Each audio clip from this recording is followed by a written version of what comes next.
Matlab part. We don't know no fair points, so we need to define that the limited time if it's something else.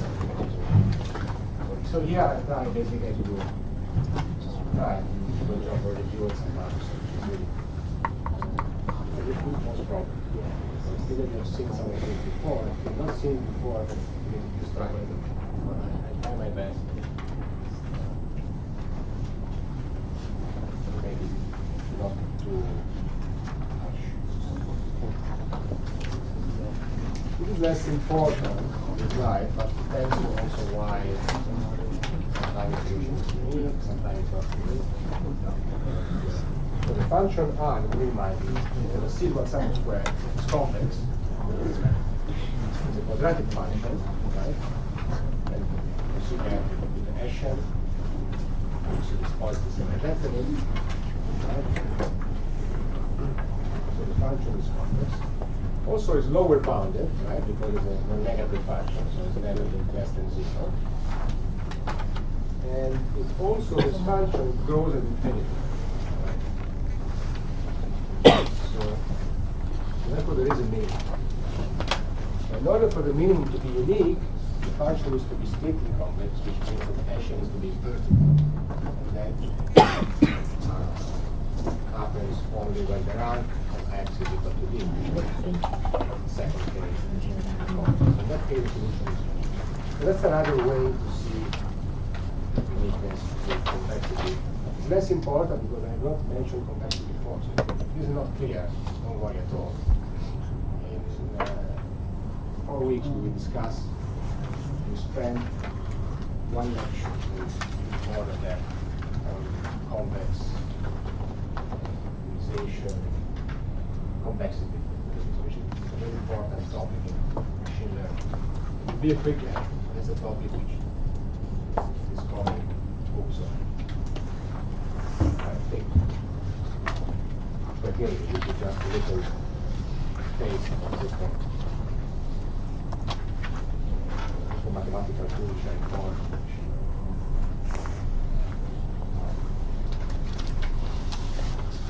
So, right.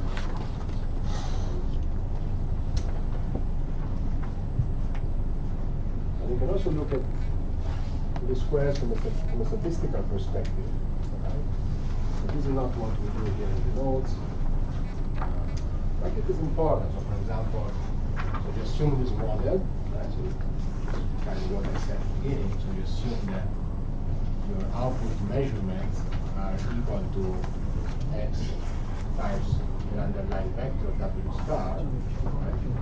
So every component, every output is equal to the product between w star and one row of x, a linear function, plus some noise, which is another vector of the same dimension as y, which is meant to be small.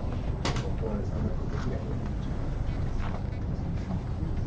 And then, for example, doing this linear algebra, what you can see is that the minimum, right, is equal to this quantity, right? So when you minimize your residual sum of squares over all vectors, right, the minimum, you can find the vector here such that the smallest quantity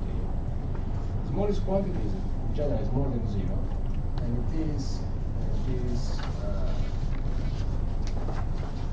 quadratic form associated with this matrix, which is the complementary projection of P, so this is more or equal to 0, but it will be more than 0. What is P? The P is this matrix, is this projection. This is a projection.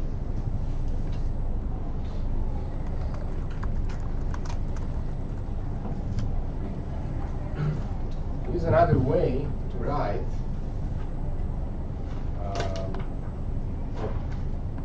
before I just wrote without computing it. I think it was this. That's another way of expressing the minimum, right? function of the noise and your data.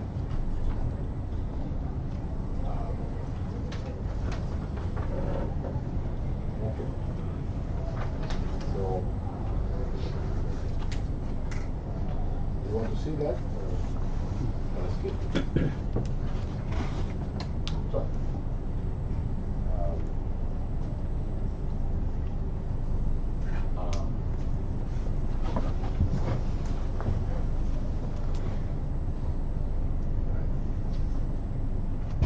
notice that here I put the inverse, but you can also have the pseudo inverse.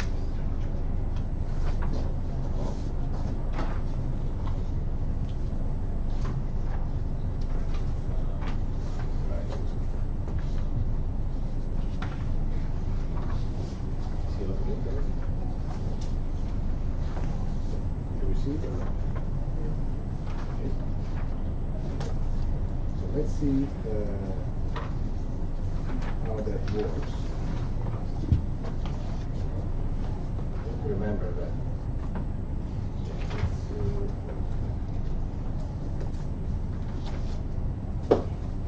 Well, yeah. So,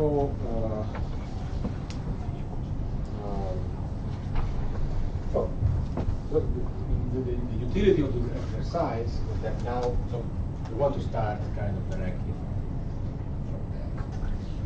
So let's see how it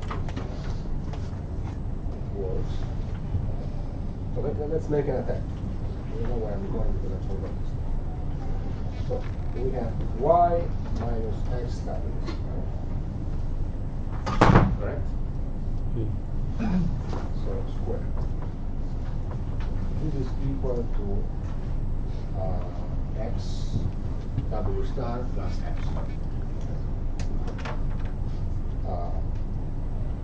So let me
let's try another route.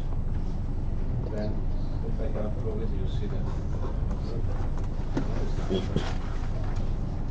line by line. So this will give you some encouragement. But the result is true. I know it's true. So we'll see next time. I think it's not difficult. So another way to show it, right, is to substitute the least square solution there and do some manipulation. But I wanted kind of go through this step, which is because I think it's more elegant. Let's try to see if we can make the other step. So the other step is to use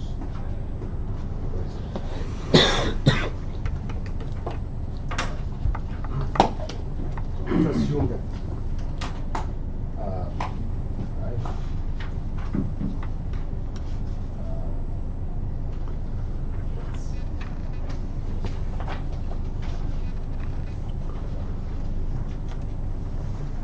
other step is to y x, and then you substitute. then you see that this thing starts to make sense.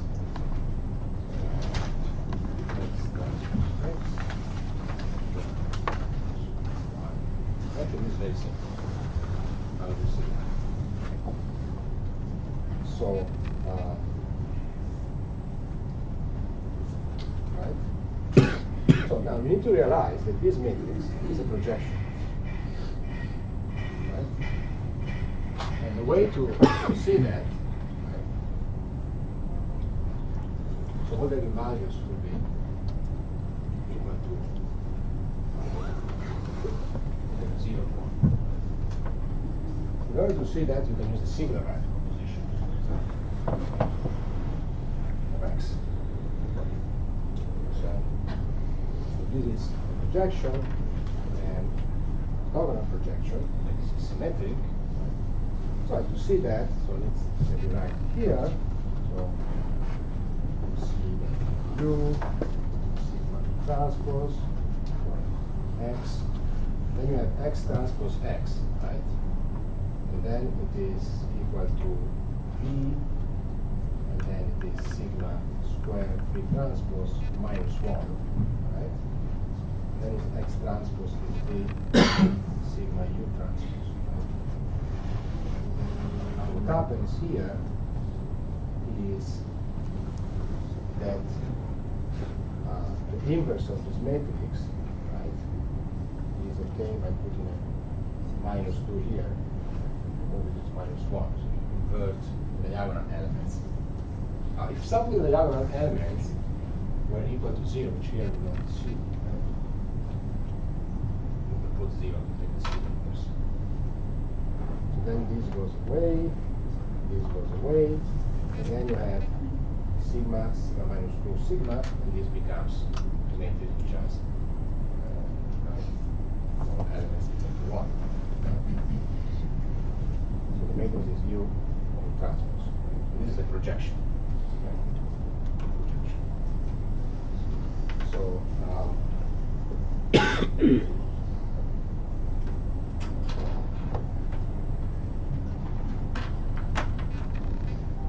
right.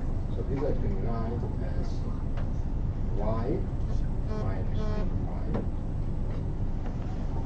And then I can also write as I minus b y.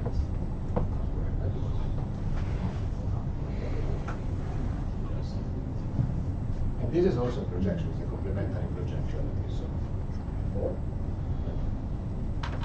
Then I can expand this square.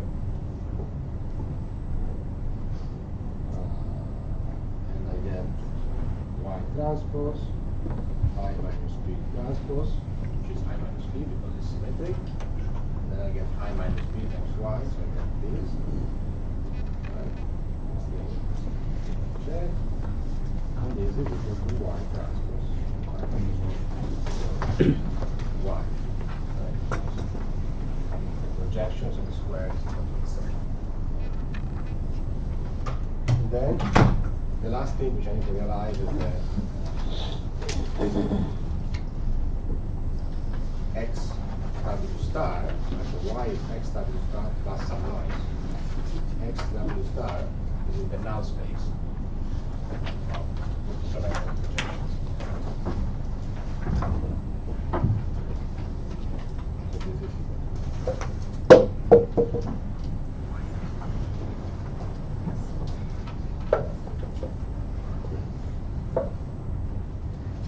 so you see that in general, since the noise is random, so it will be everywhere. It will not be in null space. So the error will be more.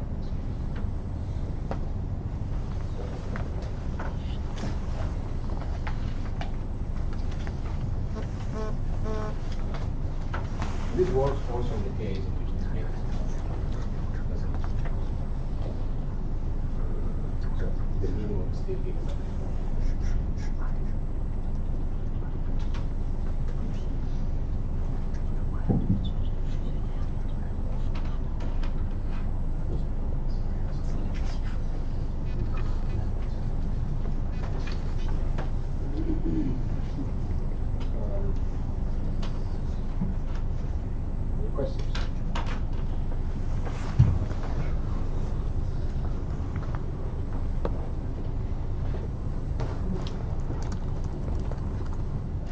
So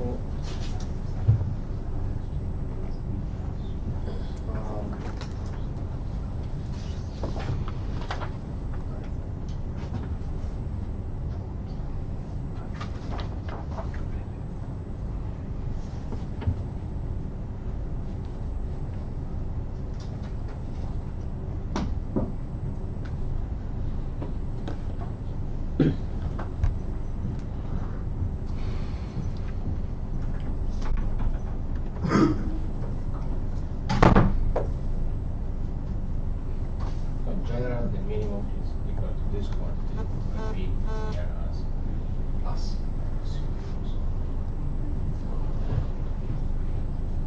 We take this matrix X transpose X, write the eigenvalues, you invert them if they are 0, otherwise you put a 0 there.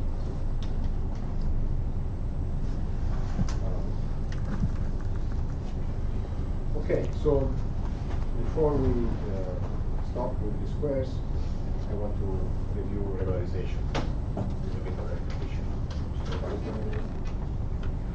So but it's useful so that you don't take the course. So what we have seen is that the problem, this square problem might not be well posed in the central solution. May not be unique. Right? And also it could be the case that the solution is not stable. So maybe it's unique, but change, perturb the electricity of data, then it's not unique anymore. So, or maybe it becomes unique or not. So one way to make the problem imposed, well posed, in the sense that the solution is unique and it depends continuously on the data, to do this regularization in which we minimize not just the residual sum of square, which we have written in this form, but you add to it some penalty function, which makes the problem strictly convex. So you add the square norm. And here what you can see, we have this parameter lambda, which is more than 0, which says that, you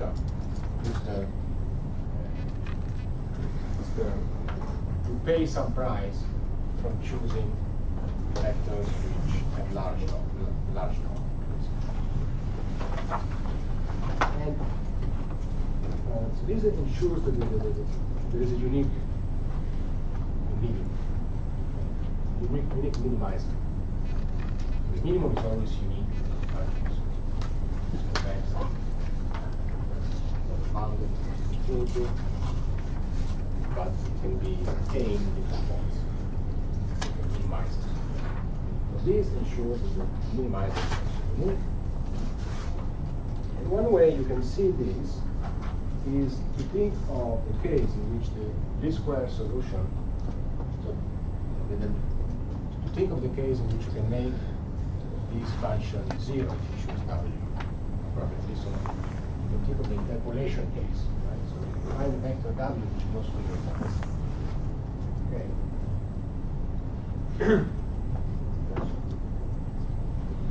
Simplest case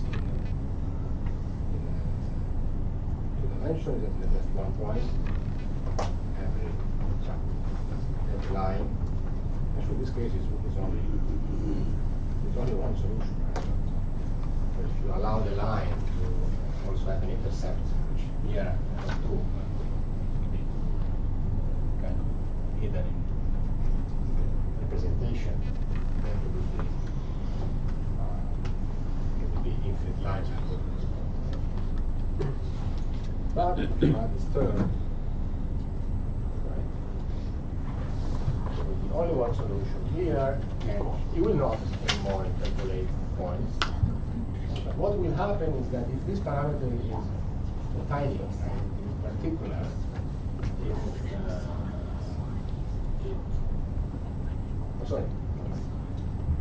you can interpolate points, right?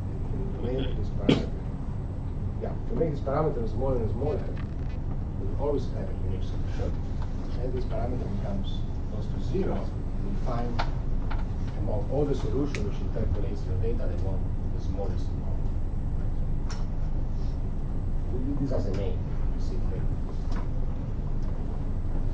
So there's a lot of words. But at the end, we need to go through the equation and kind of interpret all these words. And so what you can see first is that the normal equations are modified by these matrices. So before, right, before this square, we only add this.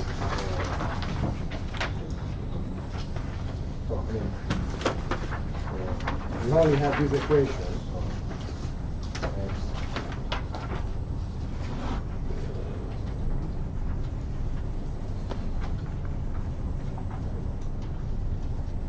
these are the normal optimality equation conditions you obtain by simplification equal to 0, right? Then we refer to this matrix and find that as done here.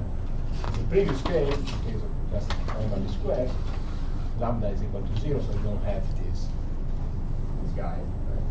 Right? So in general, you cannot invert the matrix. But in this case, what is important to understand is that there is a unique solution, and the reason is that we can solve the linear system of equation because the matrix is inverted. It's always invertible. Right? So this is important. This is another way to understand the solution is unique.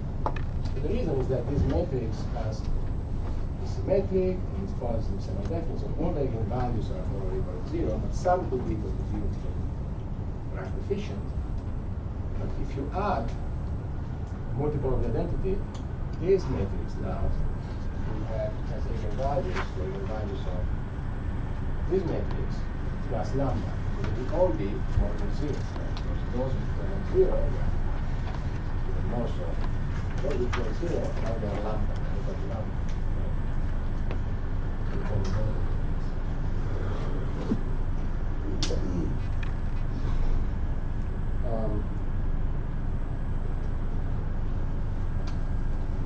And using the single value composition, we can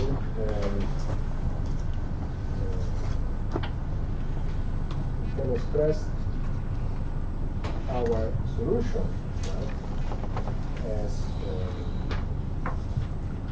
which I denote by W lambda, so the solution of the regularization problem, which is also called Ridge regression. We've seen this for us earlier. Right, and denoted by W always give lambda to remind the solution depends on lambda. Using the single value composition of the data matrix, right? So remember that this is G, right? I can rewrite my solution in this form.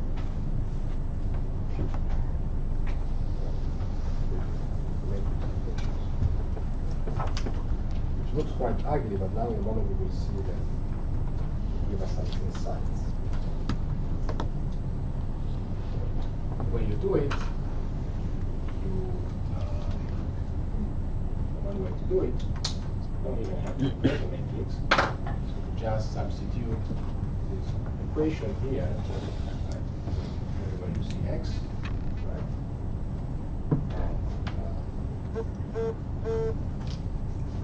So the left hand side you get this, right?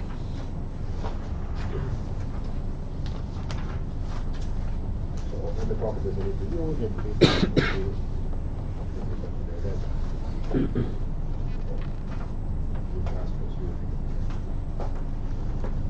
so here we use the full S&P. Right? So you want to see it? Yes. So it's really pedantic in the sense that you need to substitute this formula everywhere you see x and then do the multiplication. Let's really do it step by step.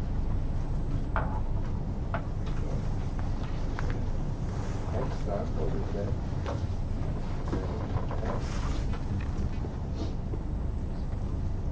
plus lambda I. Let's do the left hand side. So what is this equal to?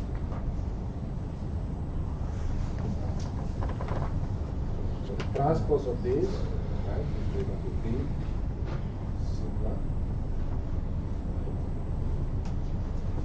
transpose B transpose.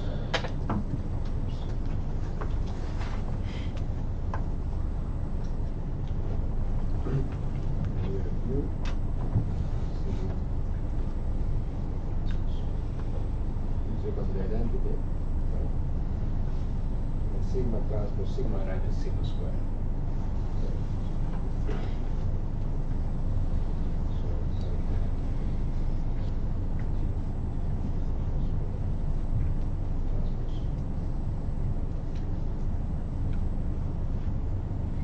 by sigma square I mean matrix which has diagonal the squares of the sigma powers. Then I have the identity matrix. So here I am a little bit sloppy. Right? So here, what I mean here now, this matrix is a square matrix. B is an orthogonal matrix. So, sorry, actually, I made a mistake. So I'm using the full SPD, not the reduced SPD. So sigma is equal to sigma square matrix.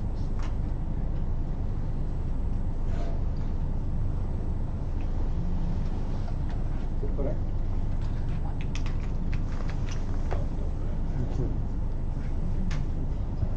So sigma is a rectangular matrix, because V and U are square matrices. They are orthogonal, but they are of different dimensions.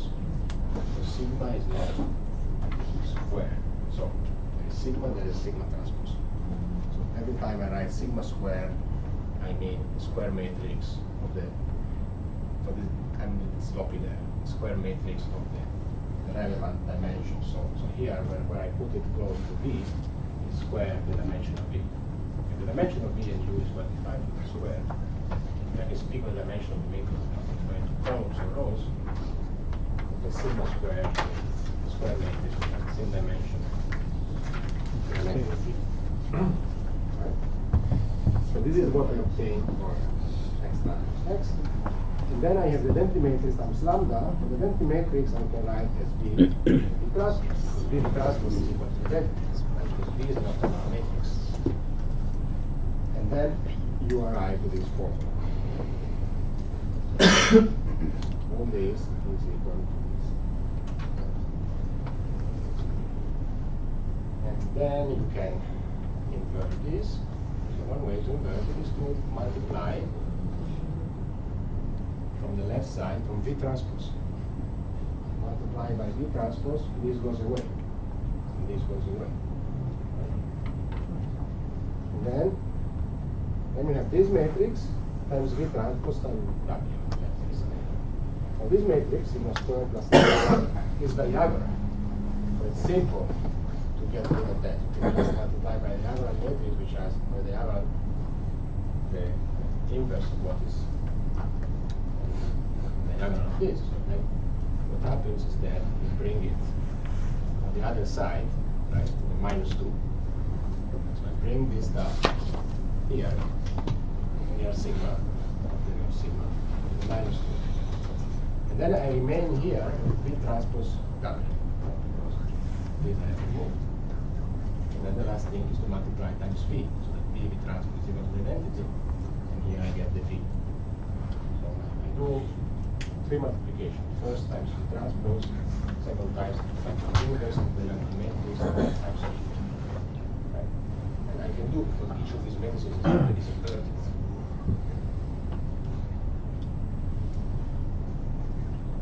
Okay. So what I use here to write the first equation, right, this equation, to rewrite it as the equation 5, I use the SPD, pedantically in every place, I use some properties of the singular vector, so V transpose B is identity. Say Q. And then I use the fact that I can invert the matrices which appears there. I can invert B by multiplying by V transpose, because the inverse of B is V transpose, because V is orthogonal. And I can invert the diagonal matrix by multiplying by another diagonal matrix, which has the diagonal inverse. So I use all these properties to rewrite my multi-condition first with the SPD, then by solving the multi-condition with the singular value decomposition. Yes? It's remember the -2. Why then? -2. -2. Oh, that's an error. It's not -1. It's very good point. So you take the inverse of this matrix.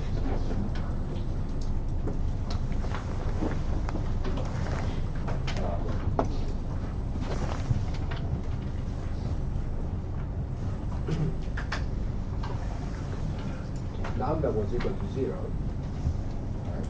Sigma squared minus 1 will be sigma minus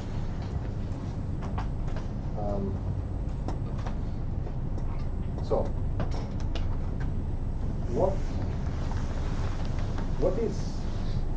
what do we gain by doing all this complicated stuff?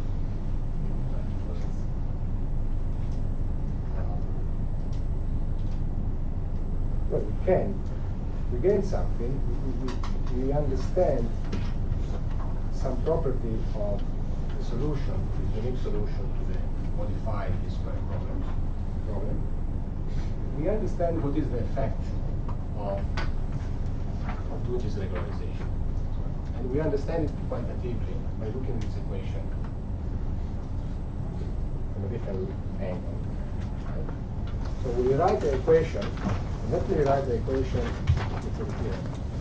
So we write the equation in vector form.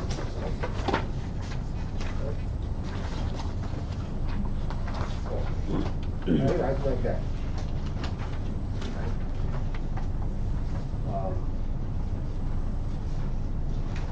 Because I can rewrite all these matrices as this matrix.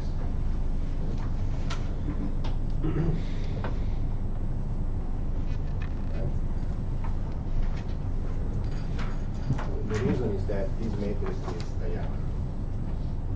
So this matrix has along the diagonal sigma I divided by this one, sigma I squared plus lambda. All this matrix is a diagonal matrix with these elements. Right? These guys.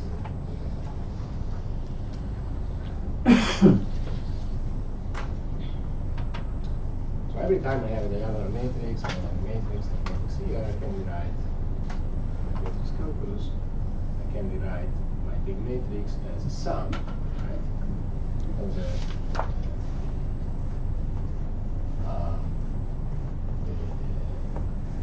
column index of B, right? So ith column of B times the ith column of U transpose. Right? So it's the ith column of B times the ith column of the ith row U transpose.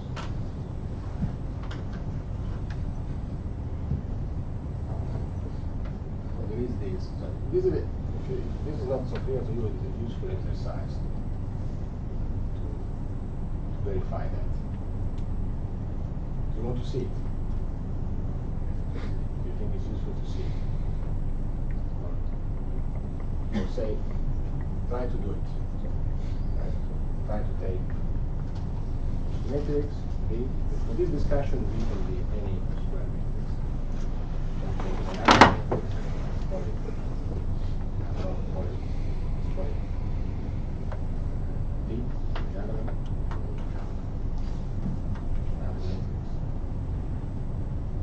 Try to see that this matrix, since it is diagonal and numerical, has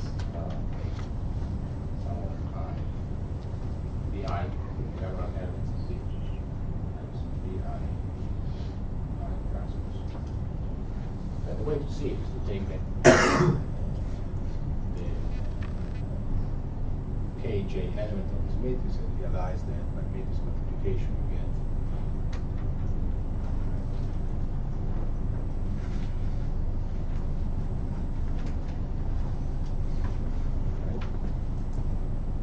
skip it.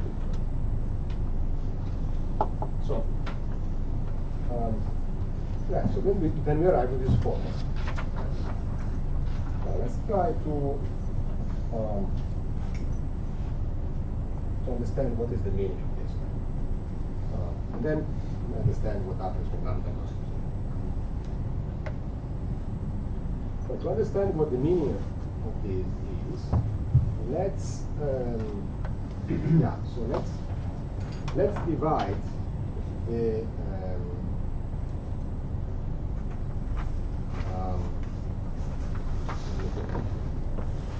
let's divide the numerator by so first of all you see that only the singular values which are more than 0 appears there. Right? So for the solution, right,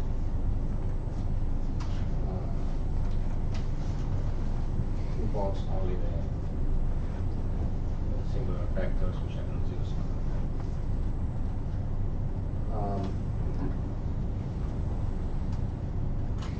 But then let's divide by sigma I squared on the rate of denominator. So we get 1 over sigma I, then here we get 1 plus lambda over sigma I squared. Then you see that the effect of lambda varies depending on whether this number is, say, small or large. So small would be it's less or equal than 1. Large would be more than 1, much larger. So if this number is significantly larger than 1, it really make this small. Right? You divide this by something which is large, so it's small. So basically what happens here is that, and when is this number big? Right? It's big when the singular value is small. So what happens here is that your solution is a linear combination, right, of the singular vectors, I, the right singular vectors, but the coefficients are diminished when you consider singular vectors with small singular value. Right? And the reason that the effect of the regularization is not the same along each direction. It is amplified along those directions which have small singular value. So you penalize more this direction than the others.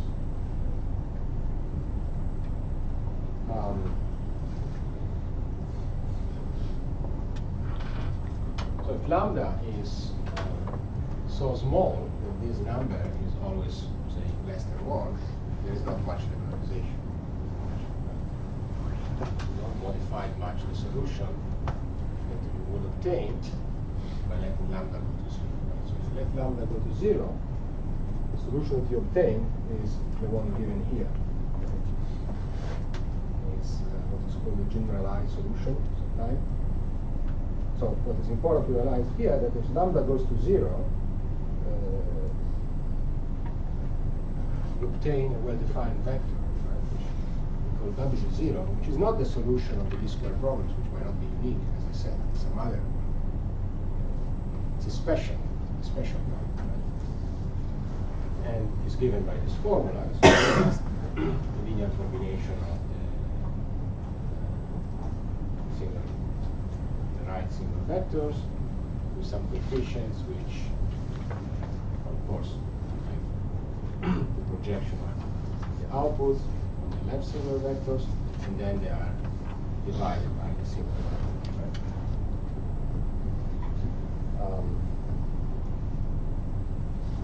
So what you can show is that there is a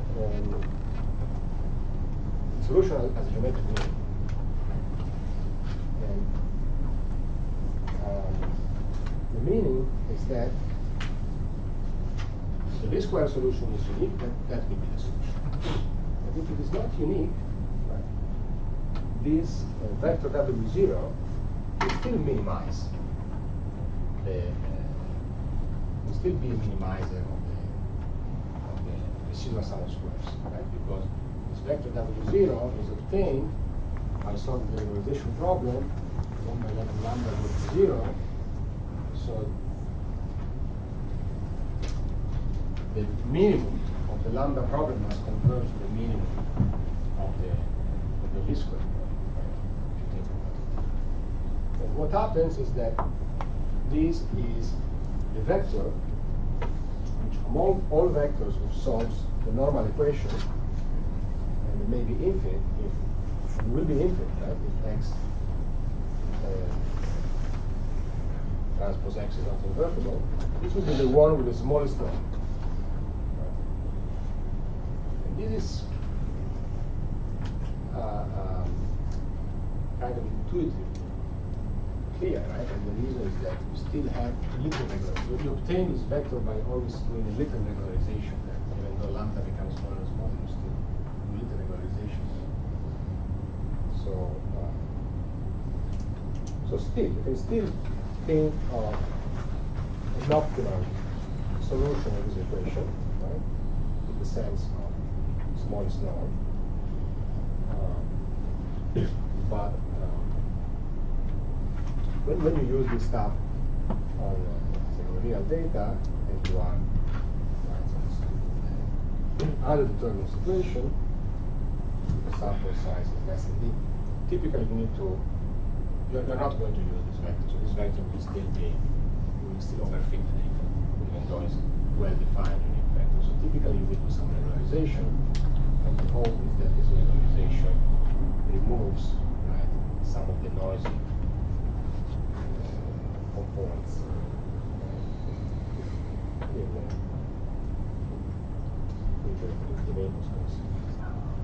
So, any questions?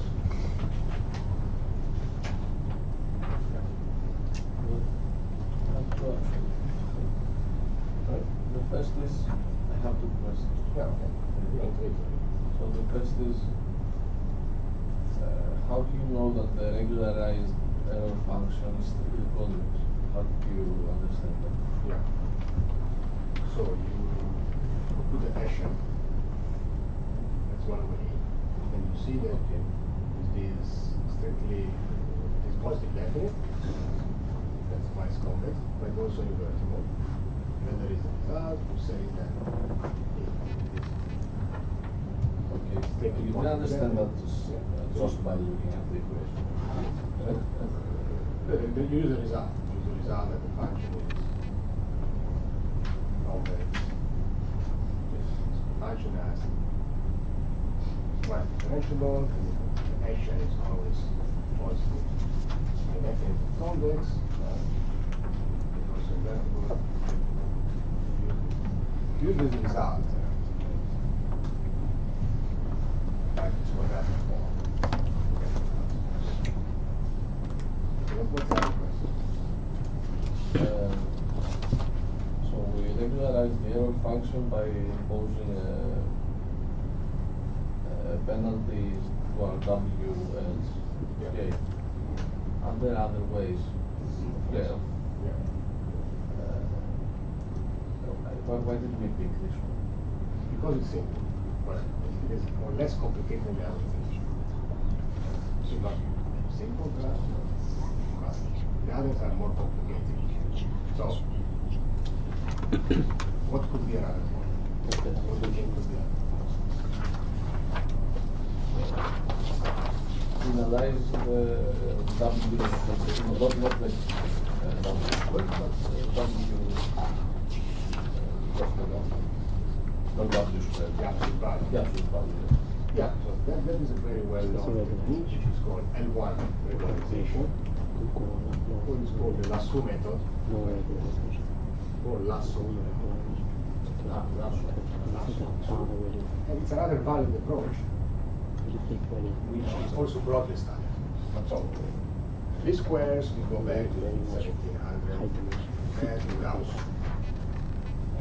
And regularizing squares, I don't know, we go back to the 50s. People want, interest from statistics, I think we go 70s. So I'm not a historian. So, but these squares are very old. Now, regularization is also old. But these are the kind of regularization that look more new.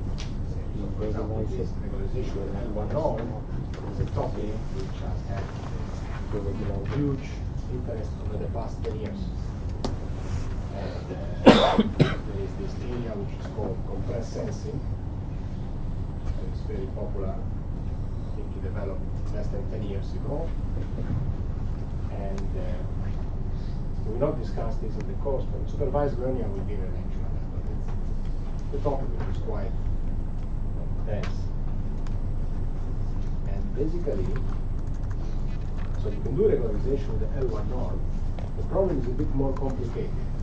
Right? It's not, because the L1 norm is not differentiable. Practice Every is norm the, is not differentiable. L1 norm is particularly. practice is the, what's the state of the art equation to regularization? What is the state of the art? Yeah. What's the best way? There is Depends no on your best, data. okay, there is no best way. There is no best way because there is no free lunch. So,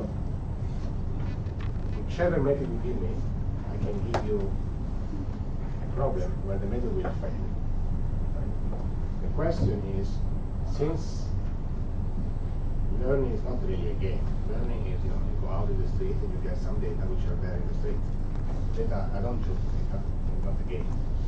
The data, it goes to the internet, and there is the data of users, you go outside and there is visual data, not random data. So then the big question, which is not what we do here in course, is what are good models for the real data? And in this specific area, what are good regularizers for the real data? So people have argued, for example, since the data is high-dimensional, sparsity. Sparsity is a good kind of bias. So you look for a linear regression, which is the many components of W's are zero. And here we look for a solution that the norm of the vector is small. So if you use the L1 norm, this provides a good approximation to the problem of finding sparse solution. So there has been a lot of work which shows why this is true. This is a big area, very interesting. Very recent. So thanks for the question, but it is beyond the scope of this course to answer the question. But for those of you who are the master program, we will see a little bit of that.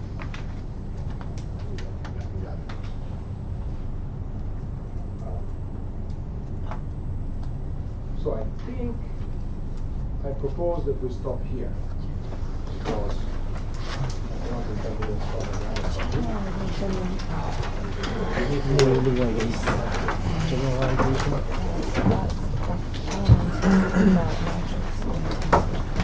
Generalization means that you're learning, for example, if you overfit your data, it means that you're overfitting to a noise. You try to, let's say you have a graph. Let's say this is sort of like this. Okay, so if you want